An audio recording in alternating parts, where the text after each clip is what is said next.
안녕하세요, 그냥요입니다. 자, 오랜만에 오늘은 크립토 이야기를 해보도록 하겠습니다. 자, 오늘은 크립토 서밋이라는 행사가 있다라는 것을 말씀드리려고 하는데요. 3월 7일, 그러니까 이제 아마 내일 있을 예정인데 이 크립토 행사가 있다 이렇게 보시면 돼요. 근데 이게 어디에서 있냐면요, 백악관에서 있습니다. 참, 이 이야기를 들으시면 참 놀랍다라는 생각을 하실 것 같은데, 아니 세상에 크립토와 관련된 행사를 백악관에서 한다고? 아, 이거 너무 놀랍지 않나요? 그리고 게다가 이 크립토 서밋이 백악관에서 진행되는 첫 번째 행사라고? 와, 이거 놀라운 사실인 거죠. 대단한 겁니다. 그래서 이 크립토 서밋에 대해서 오늘은 이야기를 해보도록 하겠는데요. 행사 날짜는 3월 7일입니다. 그리고 이 행사에 초대된 사람들을 보니까 첫째, 트럼프 대통령이 초대가 됐고요. 둘째, 데이빗 삭스라는 비트코인 짜르가 또 초대가 됐고요.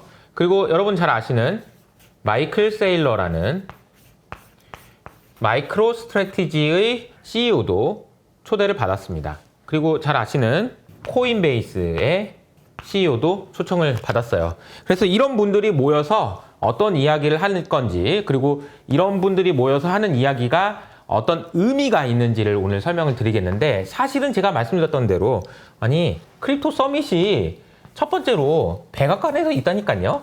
이게 모든 걸 다 이야기해 주는 것 같습니다. 아마 이 영상을 보시는 분은 이런 생각을 하실 겁니다. 아니야, 그럴 리가 없어. 미국은 야 비트코인 싫어해. 특히 달러는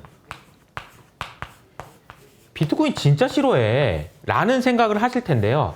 근데 이제 제 생각에는 그렇지는 않은 것 같아요. 요즘 이제 분위기를 보면 꼭 그렇지는 않은 것 같은데, 왜 그렇지 않은지에 대해서 설명드려보도록 하겠습니다. 달러는 여러분들 잘 아시는 것처럼 기축통화죠.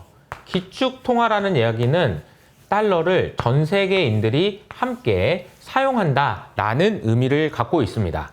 아, 다른 통화 말고 달러를 쓰는 게 맞지. 에휴, 뭐 위안화를 쓰고 원화를 써. 엔화를 뭐하러 써. 그냥 달러를 쓰자. 이런 이야기인 거죠. 그런데 어제 하버드 대학교의 서머스 교수님이라는 분이 야, 이게 달러의 기축통화로서의 역할이 굉장히 많이 훼손되고 있다라는 이야기를 하버드 대학교의 서머스 교수님이 하셨거든요. 정말 트럼프를 맹 비난하시더라고요. 맹 비난하면서 저러다가 이거 어떻게 하려고 그러지?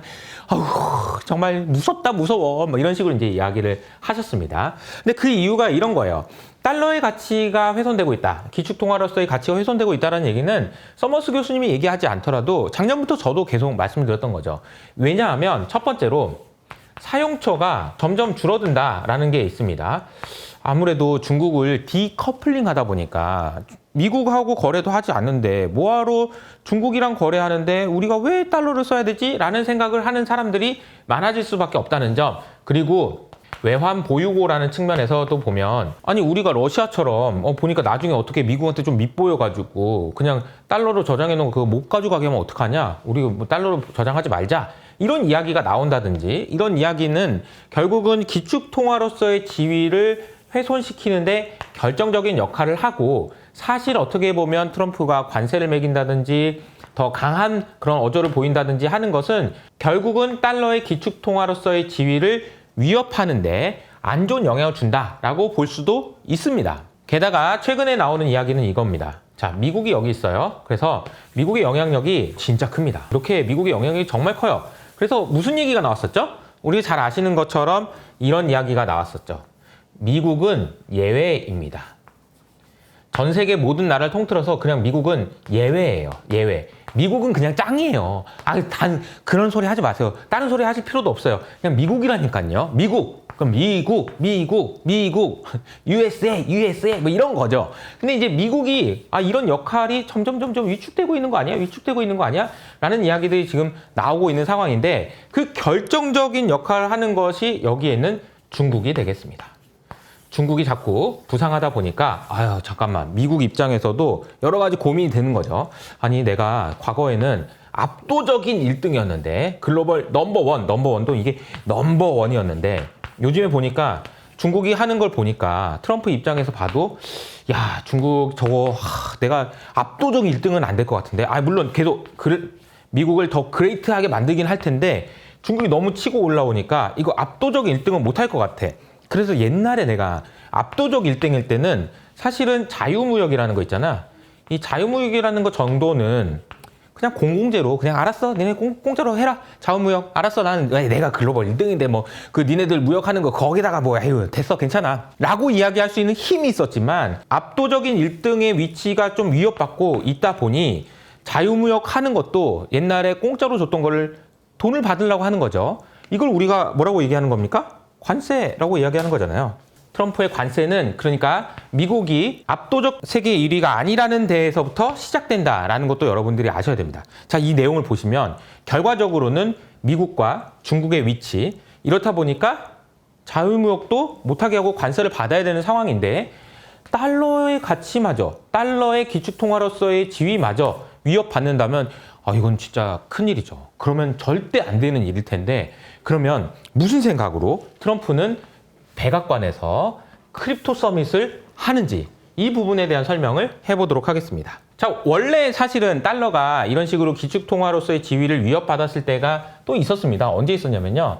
1970년대에 있었죠. 1960년대부터 달러를 이제 너무 많이 쓰다 보니까 야 이거 달러 저거 원래는 저기 금으로 바꿔준다고 하던데 쟤네 금 있는 것보다 달러를 더 많이 푸는 거 아니냐 이런 의심이 들었고 이렇다 보니까 닉슨 저기 금으로 바꿔주셔 안 되겠어 나 지금 달러 이거 가지고 있어서 밤에 잠이 안 와서 금으로 바꿔주세요 라고 얘기했더니 닉슨 대통령이 당시에 안 될 것 같은데 미안한데 나 금으로 못 바꿔줘 라고 이야기했던 것이 닉슨 쇼크잖아요. 1970년대 초반에 닉슨 쇼크가 있었죠.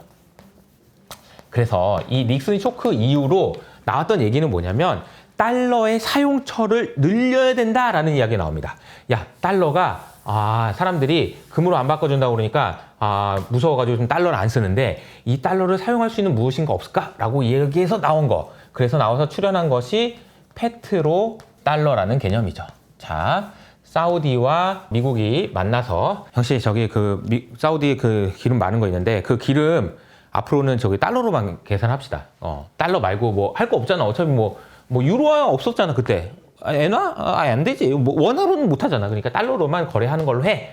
라고 하면서 그때부터 달러의 사용처가 많아지면서 달러가 기축통화로서의 지위를 유지하는데 큰 기여를 했다라는 거죠. 그럼 지금 이 얘기를 왜 하냐라고 생각해 보면 이거죠. 크립토 세상에서는 앞으로 달러로만 거래하는 겁니다. 여러분 달러 말고 딴 걸로 하면 안 돼요. 라는 이야기를 아마 이번 서밋에서 하게 될 것 같습니다. 그 첫 번째 이야기가 뭐냐면은 그래서 스테이블 코인에 대한 이야기예요. 자, 이제부터 스테이블 코인을 통해서 크립토 세상에 들어가서 거래하고 나오고 그거 어떻게 하는지 다 알죠? 효석이가 다 옛날에 설명해 줬잖아. 그거 스테이블 코인과 관련돼서 우리가 이렇게 하면 됩니다. 라는 규제를 만들어 놓을 테니까 앞으로 스테이블 코인 많이 성장할 수 있도록 열심히 해주세요, 여러분. 이라는 이야기를 하게 될 것 같습니다. 두 번째로는 이 크립토 시장 전반에 대해서 일종의 가이드라인을 제공할 것 같습니다. 자, 그럼 가이드라인이라는 건 뭐냐라고 생각해 보면 잠깐만 뭔가 가이드라인 주면은 규제한다는 거고 안 좋은 거 아니야? 라고 생각할 수 있는데요. 아니에요. 그렇지 않습니다. 왜 그러냐면 이 단어를 아셔야 돼요, 여러분. 그레이 존이라는 말 들어보셨나요? 크립토 산업에서 사업을 하시는 많은 분들이 고민하시는 게 이 바로 그레이 존입니다. 나는 사기 쳐먹으려고 하는 생각은 없어. 그래서 이 사업을 하면은 돈을 벌 수 있다는 생각이 들긴 해. 근데 우리 한번 해볼까? 라고 하면 이렇게 생각하는 거죠. 좋긴 한데요. 만약에 그게 정부에서 해도 된다고 얘기는 안 했어요. 그럼 하지 말라는 건가요? 그러면 아니요. 근데 하지 말라고도 안 했어요. 그러면 어쩌라는 건가요? 그러니까 말이에요. 하지 말라고는 안 했지만 하라고도 안 해서 해도 될지 모르겠어요. 이게 이제 바로 그레이 존이거든요. 근데 이 가이드라인이 제공된다, 이 규제가 완성된다라는 이야기는 결국은 그레이 존이 없어진다라는 의미가 돼요. 그래서 앞으로 크립토 산업이 커질 수 있는데 결정적인 기여를 한다라고 보시면 되겠습니다. 그래서 크립토 서밋에서는 스테이블 코인에 대한 이야기, 그리고 크립토 전반에 대한 가이드라인이 나온다라는 점을 주목해서 보셔야 될 것 같고요. 그리고 이제 세 번째죠. 드디어 가장 중요한 비트코인을 전략 자산으로 인정해 줄 것인지 여부가 이야기가 될 것 같습니다. 자, 이 전략 자산으로 인정된다면, 비트코인이 전략 자산으로 인정된다면 엄청난 사건이겠죠. 그런데 이미 미국에서는 텍사스를 포함한 16개 주에서 전략 자산으로 통과시키겠다라는 법안들이 나오고 있고 통과되고 있습니다.